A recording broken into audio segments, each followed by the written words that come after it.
any way construed as child-specific advice. Any choices you make in determining your child's treatment are completely at your own discretion.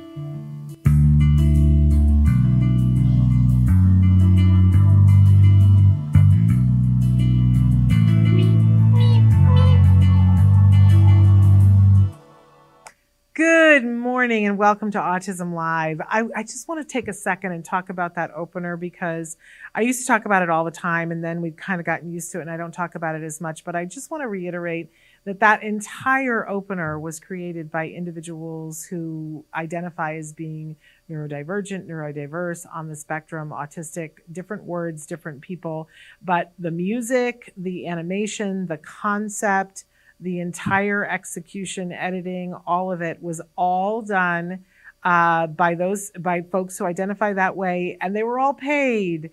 And I love that. I'm very, I think that that's really important to note on both ends. First of all, I wish that we had a budget that was like 1,000,000 times bigger because we would have done more. It's a very short, it's a podcast and the podcasts are supposed to be shorter. But I'm very proud of the fact that we had that opportunity. We sought that opportunity and we made sure that they all got paid. We did a show about it where we had a bunch of not everybody, because it was a team of people. I think there were 3 people that did the music, and I think it was 2 or 3 people that did the animation and the editing and the whole thing, the illustration. And we had several of them join us on the show to talk about that. But I just wanted to point that out. Saw it today and was like, got to talk about that again because it's meaningful to me and I hope it is to you guys too. We're really excited that you're here with us this morning. We got a great guest who's going to be with us, a young man who's very inspirational. Kadin McElwain is going to be joining us in just about 25 minutes. He is a college student and really making a difference in his life on a day-to-day basis and feeling very passionately about a mission that he's on to spread awareness about the kinds of things that he's doing and that others on the spectrum are doing as well. So he's going to be joining us in just a little while, and I'm very excited about that. But first, before we get to that, let's take care of some business and remind you that we're premiering the show live to you this morning. We're on a whole bunch of different sites. We're live on Facebook, on YouTube, and I believe on Twitter, X, whatever they're calling themselves right now. I can't keep up. I'm trying with the Instagram thing. You guys can tell I'm just not good at it. But we hope that you guys are finding us wherever you need to find us. Our fabulous Chris Desmond is showing you some of the different places where you can view the show. And of course, the show is available as a podcast. Remember that you can go to our YouTube channel and you can check out 14 years of past episodes and it's video and picture. And you can still comment. I regularly go in and check the comments on videos that were done, over a decade ago.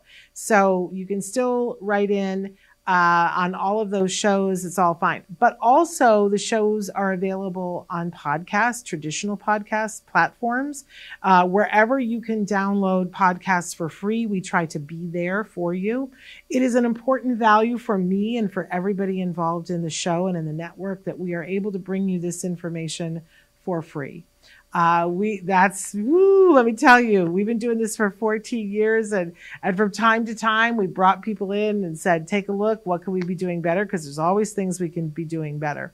And I'll be honest with you, many times people have come in and said, you're crazy, you should be charging people. And then you can have a studio that's bigger. And we have always said no. That we feel that it's important that you guys get the information for free. Now, that's meant that we've had to make some compromises, right? And one of the things that you'll notice when you listen in podcast is that the feed is, there will be advertisements that break in. Just like when you're watching network television, right? And we hope that you'll embrace that because that is in fact why it is free to you. That's why we are able to give it to you for free. Now, over the years, some of you have said, okay, but I would rather pay a little bit and get it for free. We've made that possible for you. All you have to do is go to glow.fm/autismlive. It's $5 a month. And when you do that, you get literally everything that we do at the Autism Network and you get it ad free. They will send it to you however you want it sent to you. It's $5 a month, and you get everything on Autism Live, and you also get everything on Ask Dr. Doreen, which is a pretty sweet deal if you are wanting to have it with no ads. But for those of you who are listening in ads, that's all good too. Please enjoy and embrace those ads. That's my advice on that. So we hope that you're finding the information. We also hope that you're sharing and liking and reviewing and following and subscribing, because that helps us to be on the air too. If you've ever thought, oh, what can I do to help these folks? They answered, Dr. Doreen answered my question. What can I do to support this so that other people can find this? Those are the ways. You can like, you can share, you can review, you can subscribe, you can follow. All of those things help us to stay on the air. So please take the opportunity to do that. So before we get to our guest, we do jargon of the day around here on a regular basis. And the whole point of this is to make it so that all of us are able to take these terms. Like if you're watching us on YouTube right now, you see that today's jargon of the day is the 3-term contingency. This is not a political thing. This is not somebody running for president. This has nothing to do with that. This is a pivotal concept. And I don't know about you, but when my son was first diagnosed, was I overwhelmed. I just felt like somebody dropped me into a marathon race about 1.5 miles in, where everybody had already started. And I was like, first of all, where am I? Where do I need to run to? What do I need to know? Can someone catch me up? And everybody I would run up to would talk to me and use terms that it might as well have been a language that, it might have been Greek, Latin, German, something I didn't understand, right? And it was frustrating. If you're going to somebody and saying, can you please help me? And they start saying, well, the 3-term contingency, I'm like, slow your roll. Talk to me like I'm new here, because I am.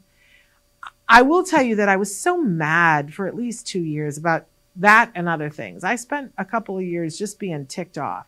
But this was one of the things on the top of the list, because I was like, if I'm here and I need help, talk to me like a person. I didn't get the same degree as you. Don't hold that against my child. Come on, help me out here, right?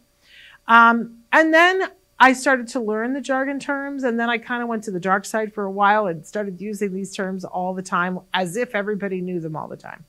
It's important to me to do the jargon of the day so that you guys hear these terms and hear that you are not like some ridiculous person who, for not knowing this. I think the vast majority of people, if you said 3-term contingency, would say, I have no idea what you're talking about. So if that's you today, you're okay. You're totally okay. However, I think if you hear what I'm about to talk about, what the 3-term contingency is, you might find, as I did, this was the first game changer. This was the thing that put everything on its ear for me, caused me to look at things in different ways, and started us on a path to better days where my son made so much progress. It's important. That's why we do this. Now, we give you 2 definitions. Used to be because I would make fun of one. Now it's because there's nuance, right? So we still want you to get the 2. So let's dive in. Why is Shannon so excited about this 3-term contingency thing?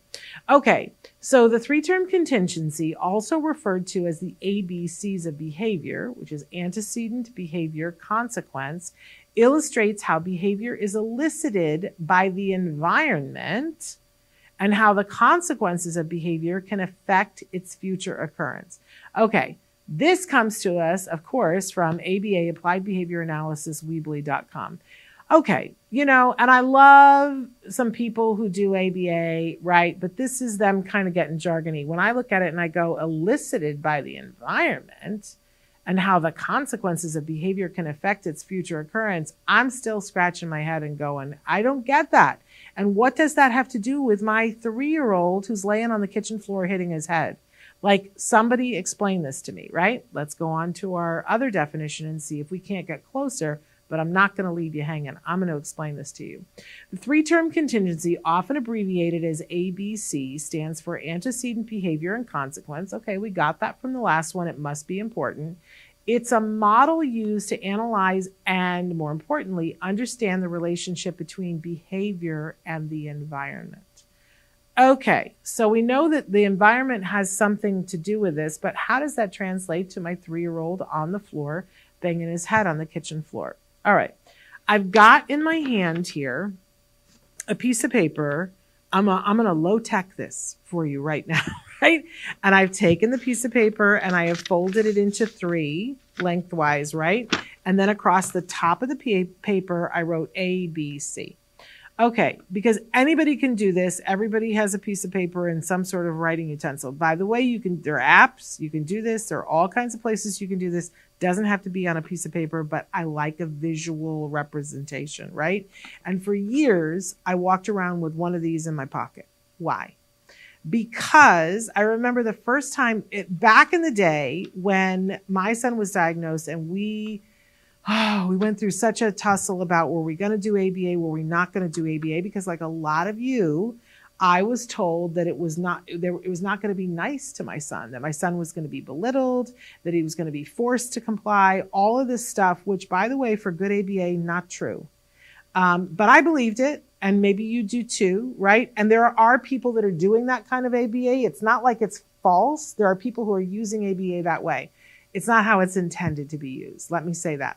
So, and we signed up for ABA, but I was still a little on the fence. And then I had to go to a presentation where they talked specifically about this. Now, I didn't know what an antecedent was. If you do, you're ahead of me, right? But I didn't know what an antecedent was. And an antecedent is just what happened before. So really what you're looking at is what happened before the behavior and then what happened as a result of the behavior. Antecedent, behavior, consequence. Now, here's sort of this geeky, cool, fun thing, that everything that's living in the universe adheres to this kind of a thing. This is not an autism thing. This is a living thing. By the way, plants adhere to antecedent, behavior, consequence. You don't believe me? Take your house plant and put it in the shade. So that's the antecedent. You've moved it to a place where there's not as much sun. Now the plant is going to engage in a behavior. Can we guess what the behavior is? The plant is going to grow towards the sun. And the consequence is that they're going to get closer to the sun through their behavior. Plants, ABC. People do ABC. You have been doing series of ABCs this entire morning before you got ready to be here. The example I always use is that every day there comes a time at some point in the morning or the evening where you walk into a room and turn on the light, or you might be seated in the room doing something and you get up and you go turn on the light. That is an ABC. What's the antecedent? What happened before? You either walked into the room and couldn't see, or you were sitting in the room and it was getting harder to see. And so you engaged in a behavior that you do over and over and over, which is that you got up and you flipped the light switch. And the consequence was that light flooded the room and you were able to see. And when a behavior is successful, we do it more and more because we're like, well, it worked, so I'm going to do it more and more. So at some point, you've gotten used to walking into a room and flicking the switch. You know how when you move to a new house or a new apartment, and there's that wonky period of time where you don't know where the light switch is and everything feels kind of off? It's because you've so gotten used to this 3-term contingency and you're used to the payoff. I walk in, I put my hand there, the light comes on, I get the light. And life is good when you understand the 3-term contingency and it's successful. And that is when we get into a habit, because this happened, I did this, and it worked. Habit, I'm going to do it again and again and again. That's true of all of us. All of us. Guess who else it's true of? Our kiddos on the autism spectrum. They also engage in this, and here's where this really changed it for me, because I remember looking at my son's behavior through the lens of people who didn't know autism, right? You guys all know what I'm talking about. My son would do something that I didn't understand. So I was like, I don't understand, which brings up fear. But other people looked at it and labeled it weird or odd or peculiar or unnecessary, right? And this happens all the time. But learning about the ABC taught me what my son is doing is for a reason. There's nothing weird. There's nothing odd. There's nothing unnecessary. He is engaging in these behaviors. But, sometimes we do things that aren't productive for us, and we'll do them again and again and again because we don't know what else to do. That's true of me. That's true of you. That's true of everybody in the universe. But what the Three Term Contingency does is it gives us a place to start. Now, I just want to pause for a second and say that as parents, we tend to be all about this B thing, the behavior. Oh, my son did this, my daughter did this. We're all about the behavior. And it's common for us to want to control behavior. That, we want to know that we can take our child out to the street and they're not going to run out into the street, right? We all want that. We want to control that behavior. And we have this mistaken notion that we can control the behavior of our children. It's not true. I know. Everybody's like, what? What did she just say?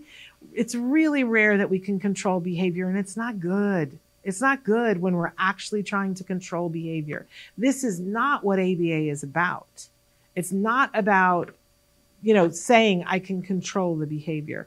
It's so much smarter than that. It's so much more elegant than that. I used to say, what am I supposed to do for my son when he doesn't do what I ask him to do? Am I supposed to duct tape him to the wall to keep him safe? Right? Because I couldn't control the behavior. Well, ABA says, let's note what the behavior is, but let's not focus on controlling the behavior. Let's look at the antecedent and the consequence and see what we can't change. This is this thing about the environment, that the environment is very much a part of the behavior. If it never gets dark, you never have to turn on the lights, right? That would change that behavior. Now, when you're at a grocery store and you walk down the aisle, the lights in the freezer section come on as you're walking. Nobody's turning those lights on. They just come on automatically. Maybe in your house or in the place that you work, you walk in the bathroom that we have here, you walk in and the light automatically comes on. So we're being taught we no longer have to flip the switch. The antecedent has changed, right? We can do this with our kiddos. The example that I always give is when I went to the doctor's office with my son, and it was early days. I didn't know all this, right? We're sitting in the doctor's office. It's taking forever. The TV is on the fritz, and I'm nervous because of what the doctor's appointment is about. My son is there, and he's got nothing to do, nothing to look at, nothing. So what does he start to do? The behavior is he starts to kick the chair. And there is a consequence for that, right? In the C category, I look at him and I go, stop that. Well, now he's got something to do, right? I am like Netflix for him right now because my reaction, he can see the stress on my face. This is at least interesting. Not only that, the blue-haired lady across the way, I know I'm a blue-haired lady now too, but across the way, she's giving him the stink eye. This is good theater, my friends. He now has something to do, but it's not stopping kicking the chair. The more he kicks the chair, the more attention he gets from me and the blue-haired lady. And so I'm freaking out and going, stop that, stop that. And at one point I even reached down and put my hand on his leg and say, don't do that, right? Is he going to stop doing that? No. Because what was the antecedent? The antecedent was that he was super bored, which is a normal human feeling. And what do we do when we're bored? We try to do something to entertain ourselves or busy ourselves or whatever. So the behavior he chose was banging his foot on the chair. And what was the consequence? He got a bunch of attention and he was no longer bored. So let's predict, is he going to stop doing that or is he going to keep doing that? He's going to keep doing it. He absolutely is going to keep doing it. And guess what? That's intelligent and rational. And when they explained this to me and I got it as a parent, I went, oh, my child is intelligent and rational. I just need to smarten up. I need to change antecedents and consequences to support him. So for instance, at the doctor's office, what did I do? I started carrying around, my mom made me this really cool bag that was a bunch of zippers sewn together. And each zipper had its own pocket where I could put toys in there. So wherever, I always had it in my purse. I used to carry a huge purse. And I had it, and it was a small bag, but in each pocket was a different thing. At that point in time, he was super into wind-up toys, and there were wind-up toys in them, and there was silly putty, and eventually there were little mini figure Legos in there, but there were things that, probably would take about 2 minutes to occupy his time. But here's the rule that we set up, that you can ask for one zipper at a time, and we were working on zippers, so he would unzip it himself. He would take the toy out. He could play with that toy. And when he was done with that toy, the rule was he had to bring the toy back to me. We would put it back in. He would zip it closed, and then he could pick whichever zipper he wanted to open next. So he's not bored. Guess what didn't happen again? He didn't hit his foot on the chair. It never happened again because he wasn't bored. And guess what else? During that time, we were working on his skill of doing a zipper. We were working on, putting one toy away before you take another toy out. And we could wait for any restaurant. We could be at any doctor's office. And now suddenly I have the control that I previously wanted as a parent, but didn't have before, because I'm mindful of the antecedent. Now, sometimes we modify the consequence, right? That if, because sometimes I don't have control over the antecedent, sometimes I have control over the consequence. Now, this example that I gave you, I could have schooled my face to not react when he was kicking the chair, so he just didn't get the attention for it. But the problem is the blue-haired lady across the way, she's not going to adhere to that. So that would be a tough situation. Like sometimes when we're in classrooms and the child is doing something that's clearly for attention, and people go, we want to do a consequence strategy. Well, that's all very well and good, but I can't get this group of kids to not react when he does that. And when the group of kids start to laugh, whoo, our kids go, oh, this works. I want to do it again. So the 3-term contingency actually gives you a place where you can start. You manipulate things in the environment to help your child to want to engage in the behavior that is what is acceptable in this particular realm. Now, I know I can hear people going, well, what does that mean? What does acceptable mean? Obviously, we don't want property destruction, right?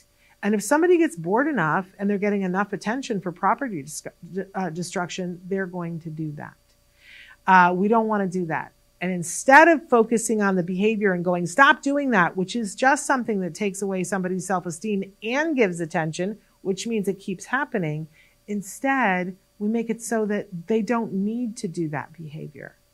Now, it's different. I'm going to say this when, depending on, because we're not really talking about, for every behavior, there's a function, right?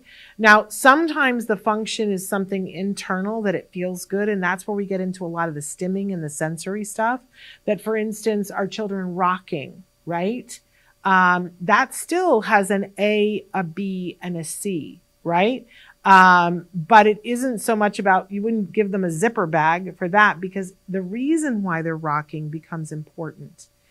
And I always try to remember to say this to all of us. Your children are doing things because either they need to do them or they're doing them because that's the only way that they can get their needs met. Can we just hear that for a minute? Your child is doing it for a reason, and the reason is either that they need to or that they have no other way to get it met. So what do? We can teach them things to do to get their needs met, right? And we can also replace behaviors if they're doing something that's hurting themselves. Like for the child who's peeling their skin off of their hands, there's always still an A, a B, and a C for it, right? We just need to delve in and see what is that. Maybe their skin is itching and the behavior is that they're peeling the skin. But here's what the consequence is. Maybe the itching stops, but they're bleeding, right? That's a behavior that we would absolutely want to intervene in, but we wouldn't stand there and say, stop doing that. Or there are some people who are like, we'll just put gloves on their hands so that they can't get at it. But what about the need? What about the need? We need to make sure that we know what's causing the need. Now, sometimes the antecedent might be that maybe they're having an allergic reaction to something and we stop eating that. Or maybe there's allergy medicine. Like, we need to take into consideration the environment. This behavior is not happening in a vacuum. And we really want expert eyes to be looking at all the different pieces for it. But, if it's something like hand flapping, we're going to look at it about what is the reason why the child is engaging in it. And sometimes we hear from kiddos that they'll say, well, because I'm bored. Well, then we go back to what do we do for bored? But in other times, it's not because they're bored, because that's their way of expressing happiness.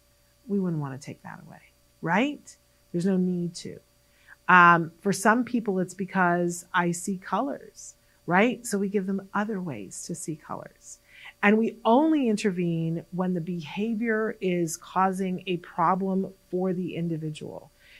If you're intervening because the behavior is causing a problem for you, I need you to think about that and why. Why is it causing a problem for you? And let's solve that. But for behavior, if the child is only ever stimming and we need them to learn how to write their name, then that's a behavior we want to look at to see how can we get this need met another way that doesn't prevent them from writing. I hope you can see the difference. But three-term contingency, oh my goodness. When I started to understand this as a parent, it absolutely led to better days. So I hope that you guys will check this out. Talk about this with your ABA provider. You can carry this around. We tell parents, the first time we notice really is when the behavior is happening. And so you write down, what did the behavior look like? And then what's freshest in your mind is what was the consequence for it. And then you kind of have to be a detective and go back in time and think, okay, what happened right before? They call this taking ABC data. And if you keep a running journal of this and note the time, first of all, you'll learn things that you didn't know before, but then take this to an ABA expert and say, okay, my child's engaging in this behavior. Here's the ABC data on it. Oh, they will think you are so smart and you will get so much accomplished and you'll come up with a behavior intervention plan like that and you'll get to better days. So that is my discussion about three-term contingency. But we've got this amazing guest that's here waiting to talk to us. Of course, I'm talking about Kadin McElwain. So don't go anywhere. He's absolutely so inspirational. You guys are going to want to hear from him. We're going to come back with him right after these messages.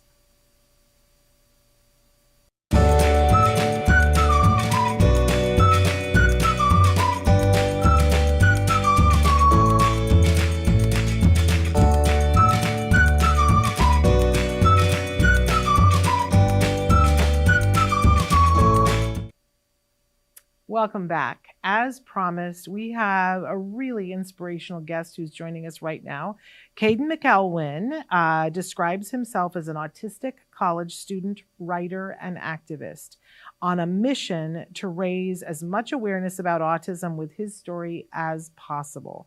Throughout his life, he was told he wouldn't amount to anything because he had autism. Can you imagine? But thanks to a strong work ethic, he has been able to prove all the naysayers wrong. We're so excited to welcome Kadin to the show. Kadin, welcome to Autism Live. Thank you, ma'am. Thanks for having me. We're excited to have you here. So if it's okay with you, let's back up a little bit and talk about your life story and tell us what you're comfortable sharing with us. Who is Kadin? Yeah, absolutely. Pretty much what you just read, autistic college student, writer, and activist with one mission, and that's to bring attention to this cause of autism awareness, because I think it's a cause not often taken seriously enough in today's society. I was diagnosed when I was 2 years old, and starting with the very doctor that diagnosed me, people questioned my capabilities.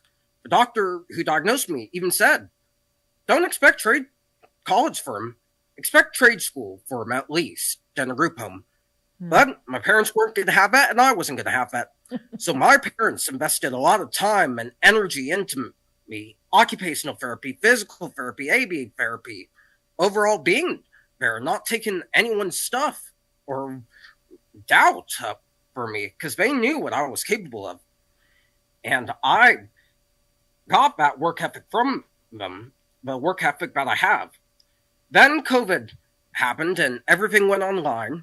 I really pushed myself a lot around that time, and I found that I could concentrate better online than anywhere else in a public school setting. No need to worry about bullying. No need to worry about your IEPs or the like being used as a pawn, which I'll get into later. And it's just you and a computer. Thanks to COVID, I was able to graduate early on Valentine's Day of 2022. Then I transitioned into college, and this is where the advocacy work began. It started with a class project in 2022. The assignment was to think of a way to help the community and act upon it. So my group and I set up a GoFundMe for the Autism Society of America, and we ended up raising over $1,000 for it. We had a bunch of very notable people donate to it, including Joe Frazier Jr. and a lot of boxers I was in contact with. And we won a contest with the project. But I saw, as typical with my generation, the TikTok generation, my group wasn't really into it, if that makes sense. They only wanted to do the assignment to get the grade and the prize money we got.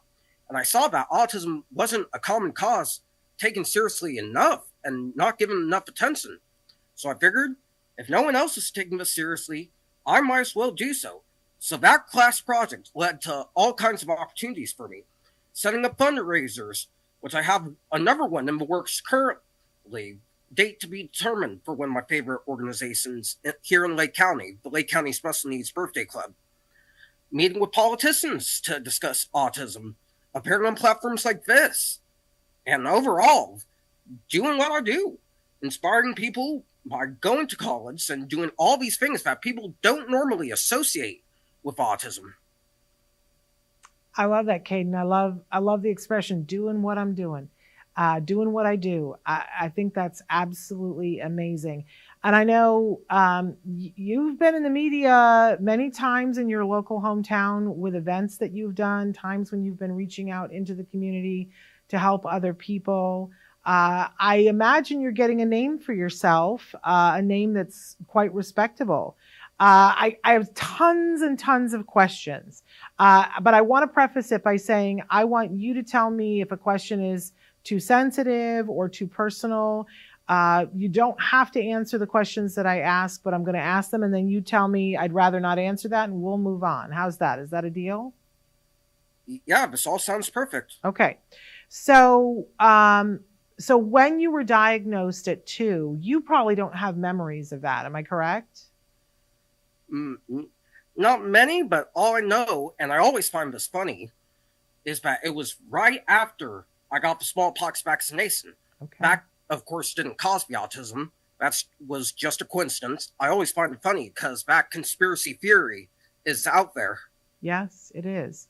But at the time that you were diagnosed, have your parents ever talked to you about like what kinds of things that they were seeing that led them to take you to get the diagnosis? Like, were you talking and you lost language, or were you just not talking at all? What kinds of things? And I don't know, maybe it's okay for you to say, I don't know. But I'm wondering what led them to think that you would benefit from being seen by somebody who could diagnose. Honestly, I have no idea. I really don't. But it was most likely that I didn't talk until I was 7 years old. Okay. I was diagnosed at 2, like I said. So it was most likely I wasn't verbal, and I most likely wasn't looking people in the eye and that kind of thing. So that's interesting. So you weren't talking until you were 7. So do you have memories of being like 5 and 6 years old and how frustrating it was when you couldn't verbally communicate? Do you have memories of that? Not specific memories, but I do remember it being extremely frustrating to not be able to verbalize exactly what I wanted when I wanted it. Yeah. I think that's a typical experience for any of us, right? That if you can't get your needs met, it's frustrating. But look at you now talking like a champ. But you mentioned that your parents did a lot of therapies. From your point of view, not from your parents' point of view, from your point of view, what do you think helped you? Oh, man. I know I'm asking all the tough questions, Kadin. Yeah, I know. It's okay to say I don't know. That's okay. Yeah. All right. I would say that my parents definitely helped me. They have been my biggest advocate, biggest supporter, even when I don't deserve it. Just today, after we got into a discussion about me creating some family drama, because I was feeling sorry for myself for some reason. I can't really say what specifically because it's personal. They still went and bought all my textbooks for me for this upcoming semester because we had an agreement that if I get all A's and B's, which I did last semester, I have 4 consecutive dean's lists right now. Nice. They would buy my textbooks for me. And I think that truly shows their dedication. Yeah. Well, I love hearing that. That's such a wonderful thing to hear, that your parents are there and in your corner. I have a feeling that they would say that you always deserve it. We all get to have a not good day, right? But we deserve the love and the support of the people around us. You don't, we always say in our household that nobody's perfect 100% of the time, because that just isn't possible. But we still get to love each other. And it sounds like your parents are really doing that, and that you're feeling that. And I love that. At what point do you remember thinking, I want to go to college? Man, I think everyone goes to college at some point. I just think it's not as accessible. Okay. But I would say I always wanted to go to college. Probably since middle and high school, since that's when you really have to think about your future. Yeah. Can I tell you that in my family, when I was growing up, there was this doctor who was really popular. He has nothing to do with Star Trek, but his name was Dr. Spock.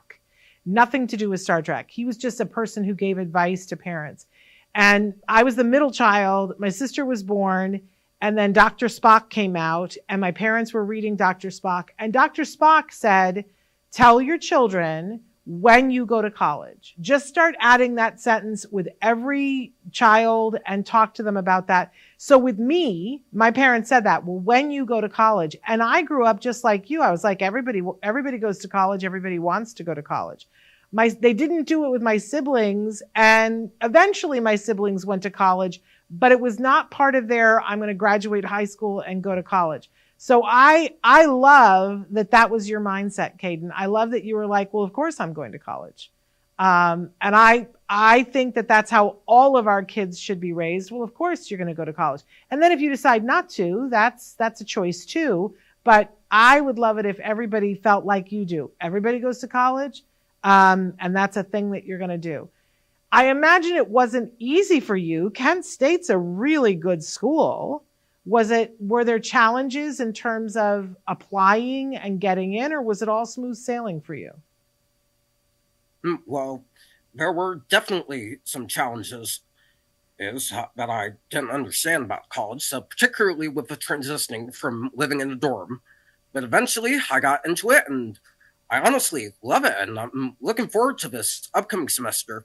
Yeah. But not with the application process in general, especially since this was around COVID time when I started applying for colleges, and they were lenient about test scores back then. Yeah. Although I was able to pass my ACTs properly to get into the college I wanted.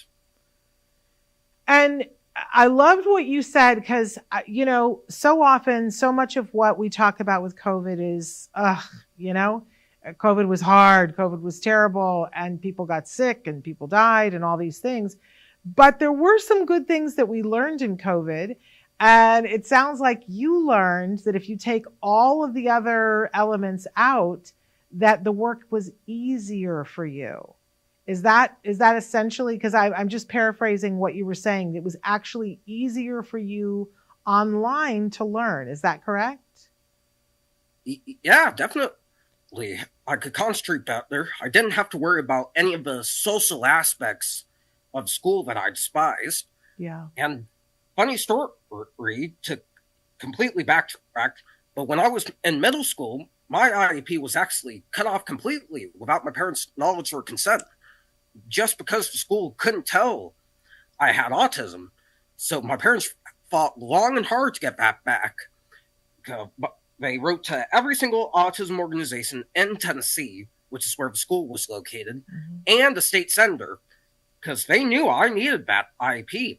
And that kind of thing is actually illegal to pull in the United States. Like, schools can't do that. So going back to what we were talking about, with online school, I didn't have to worry about my IEP being used as a pawn that could be taken away anytime school wanted. Didn't have to worry about the social stuff. It was just me and my academics, which is what schools should be. Amen to that. But schools aren't anymore. There's a whole lot that happens at school. And this is an important point that we've talked about before in many different conversations on this show, that sometimes it's important to take somebody outside the social realm if you really want to be working on academics and want them to succeed. And for other families, the academics, they're not as concerned about, but they're concerned about the social. But there's pressure in school to be able to do both. And that's hard. That's really, really hard. So what a wonderful example you've given us, Kadin, of how it can be made easier. But now you're going to college, and college is vastly different than high school. And not only are you going to college, you're going to college in another state, living in the dorms. Was that a little intimidating for you to start? At first it was, but it's not as much as it is now. And the whole family moved out here to Ohio to support me and be closer to family. So it definitely wasn't intimidating. And I'm just as focused on my academics in college as I was in high school. I don't go to the frats. I don't go to parties. I don't go to clubs, because I know that I'm paying hundreds upon thousands of dollars of student loan debts to go to school. So I shouldn't waste it on partying, doing drugs, and doing stuff that college students think is okay to do. Yeah. Yeah, I would argue that clubs are not a bad idea, because then you meet people with like interests. But I agree with you about the rest of it. I love that your family moved to Ohio to be close. So how, don't give us exact amount, but are you like a half an hour away when you go to school, or how far away are you? About an hour or so, just outside of Akron, I believe. That's amazing. So what are you studying at Kent State? I'm studying public relations right now. Initially, I was a computer science major, an IT major, but that just wasn't something I was passionate about. Okay. I was passionate about music and politics and advocacy work, and PR seemed like the most realistic way to get into that. Was it after? Sorry. Go ahead, finish your thought. The more I learn about it, the more I'm learning to love it for way more than just being able to be in the career field I want to be in. And so did that thought process come about because of that assignment that you worked on with fellow students? Yeah, I think that was part of it, but it was mostly because I wanted to work initially in music or politics. Got it. But there was no realistic way to get into those fields. Well, PR is a great way to get into those fields, gotta say. So you're starting your junior year, correct? Yes, ma'am. Well, it gets my personal opinion, and I used to teach college, is that it gets so much more interesting when you're a junior because more of your classes are in your major. So I think you're going to have an amazing time. And I know it's early, but have you given any thought to what your dream job is when you graduate? It's definitely early, but not too early to start thinking about my future. But I'm thinking I want to work in a nonprofit for autism. I know about it so well. I actually have it. And I think some of these organizations could use the perspective of an individual with high functioning autism who's out here doing these amazing things. Yes. And you're doing absolutely amazing things. Do you have a sense of, again, it's early, but do you have a sense of where in the world you want to live? Are you pretty much like Ohio now? Yeah, I love Ohio. And ideally, I want to stay in Painesville to be closer to family and stick with my routine and familiarity. But the problem is, there's not that many PR firms in a small town like Painesville. So I'm working on getting my license eventually to broaden my horizons a bit and possibly live in a city or something. Yeah. Well, I'm going to tell you, a lot of PR people work long distance now. They don't all live in cities anymore. So they do a lot of stuff online because so much of it is digital. Some people live in New York, some people live in LA, but there are many PR people that are doing things just on their computer, and that's how they're helping represent people and represent brands. So, who knows? By the time you graduate, that may be very much the thing. Wonderful. So tell me a little bit about, do you have siblings? Do you have brothers and sisters? Yes, ma'am. One older sister and 4 younger siblings, 2 brothers and 2 sisters. Wow. So 6 of you all together? Yes, ma'am. How did everybody else feel with the decision to move to Ohio? Well, my big sister's 21, so she's in Montana currently. She's going to college in New York, but she lives in Montana now. Okay. But my siblings didn't mind. They're younger than me, way younger than me. I'm 20. They're, I believe, 9, 8, 7, and 6. So they were definitely fine and open with it. And do you enjoy being a big brother? I definitely do. Yeah. And they look up to you? Yes. I'm one of the sweetest big brothers, I'll bet I must you say. are. A lot of older siblings will just tell their siblings to leave them alone and be mean and rude to them, but that's not me at all. I love that. I love that. How is it living in the dorm? Are you with a roommate situation or do you have your own room? Well, I'm going to be with a roommate this semester. Okay. I'm hoping they're a bit nicer, because last time I was with a roommate, they were vaping and smoking so much I couldn't even be in the dorms unless it was to sleep and get whatever stuff I needed for the day. Yeah. Which is a shame, because I should be able to study in my room without any distractions. Thank you. I agree with that. Do you have support at Kent State, people that you can go to deal with issues like that? Well, in the sense of the vaping issue, nothing was done. I filed multiple reports, but all they did was tell me to talk to the roommate, knowing dang well I don't do well with social stuff and those types of situations. Yeah. But academic-wise, I have testing accommodations through the CAP Center, extend time on tests, and a private room to take the tests in, that kind of thing.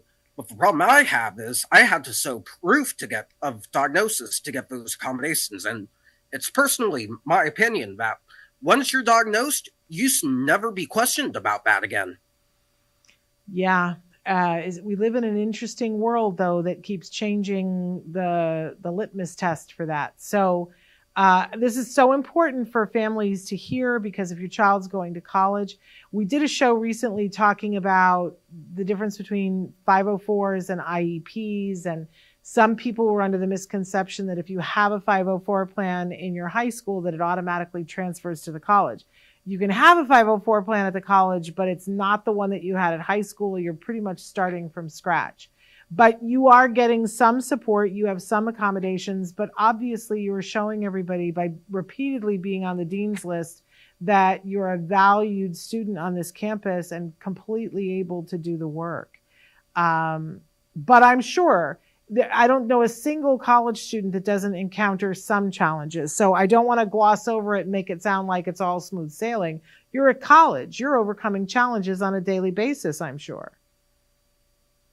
Yes, I definitely am, especially with academics, because getting that degree is pretty much your future. And one semester, it was super tough for me. I didn't know how to maintain myself mentally. So this past year, I've been really focused on improving my physical and mental health to help me be a better student. I've been going to therapy, going to the gym, eating better. So I'm hoping to keep up that lifestyle I developed into the new year and beyond. Well, you're quite the role model. And as you said in your email to us, you really want to raise awareness as much as possible about autism through your story and helping people to see the challenges that you have overcome. Now, you do things regularly in your community. I got to see a lot of articles and clips of things that you did. But you're doing a lot of programs like this, which we appreciate that you're here with us. Have you started doing public speaking where you stand in front of a group of people and you deliver a speech? Yeah, like I said, I've met with politicians and they invited me to their meetings and board meetings to discuss my life story and autism awareness. That was actually something I did as part of a class project that I talked about earlier. But eventually, I'm hoping to do a TED Talk and something big for the autism community and get on a really big stage. I hope that you do. And I have to thank you for talking to the politicians because, I've always said that if every politician had the opportunity to spend 2 days with either someone on the spectrum or to be in a house where a child has been diagnosed with autism, we would have a much easier time getting support and legislation passed that supports the autism community. So it's wonderful that you're getting in front of them, getting in their face, talking to them, and hopefully that will make some differences in their minds as legislation is put in front of them of what they want to back and what they don't want to back. Anybody particularly you want to give a shout out to that you as a person on the spectrum that you spent time with them and you feel like they're really listening? I would say one good friend I have that I've partnered with for a lot of my stuff I've done for Lake County is Treasurer Michael Zurin. He's the president of the Lake County Special Needs Birthday Club, an organization of which I regularly support. And he's been a very vocal supporter of my advocacy work since day one of us meeting. Okay, wonderful. Now, I've heard about this birthday club before. Tell our audience what they do.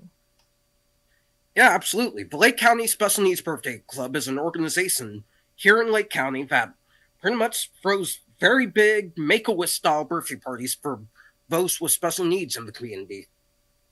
And do you, how did that get started? Such a great idea. I really don't know the origin story of that organization. I'll have to ask Treasurer Zurin next time I see him. But it was most likely one birthday party. It started out small, and then it became this big thing. Yeah, it's so great. I don't know why we don't have it everywhere, but it sets a bar for other towns. It's such a great way of having people come together. Well, I really enjoy you taking the time to be with us, Kadin. If people want to know more about you, do you have a website that we can send them to? Yeah, absolutely. You can follow me on Facebook at Kadin Ronald, KadinRonald. Follow me on Instagram at 73 posts here, all one word, and read any of my written works by typing in my actual name, Kadin McElwain, KadinMcElwain. Okay. Tell us the Instagram one more time.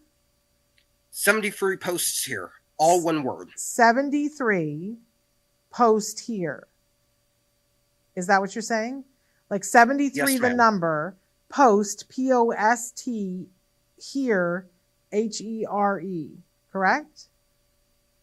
One S after the T in posts. Okay, so 73 post here. Got it. Yes, ma'am. Wonderful. So I'm not big on Instagram. I really can't figure it out. I'm trying. But everybody else will know how to get there, Kadin.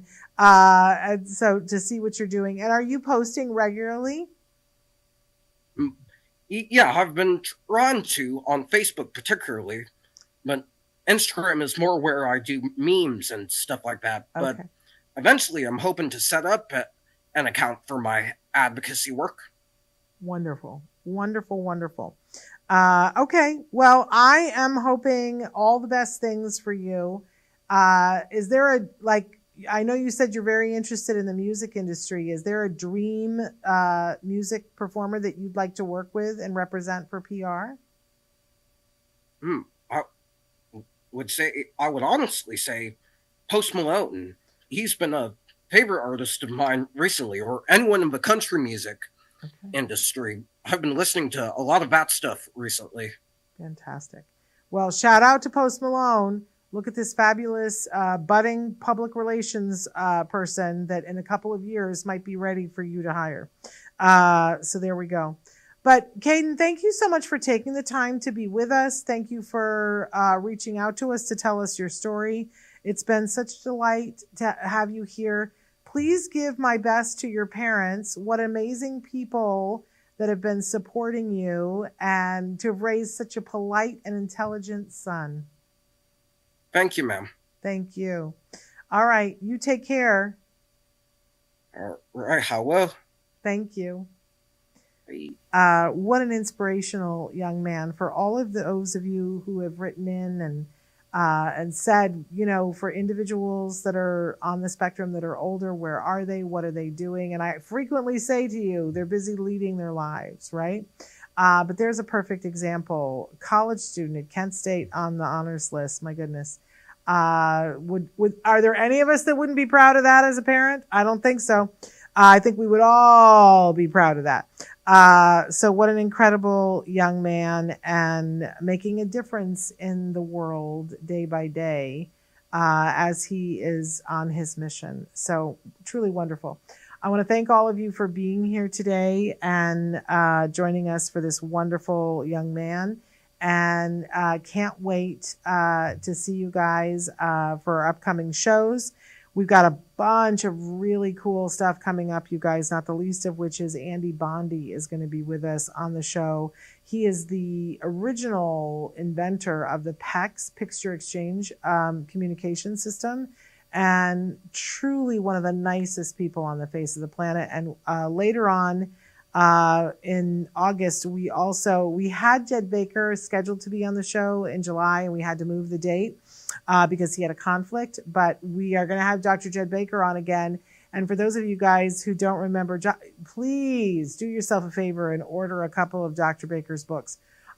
He's got one that's on social skills that it just recently came out, a new edition. It's the 25th anniversary edition. Great, great book. And my personal favorite is overcoming anxiety in teens. I think that's the title of it. What a great book. And I will tell you that entire book is not for individuals who are on the spectrum, but there is a specific chapter that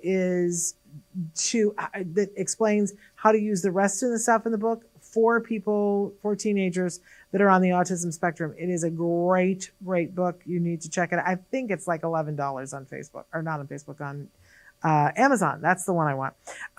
So definitely check them out. But those people, along with many others, are going to be joining us on the show in the coming days and weeks. So make sure that you're tuning in. Until then, give your kiddos a hug from me and one for you too. Bye-bye for now.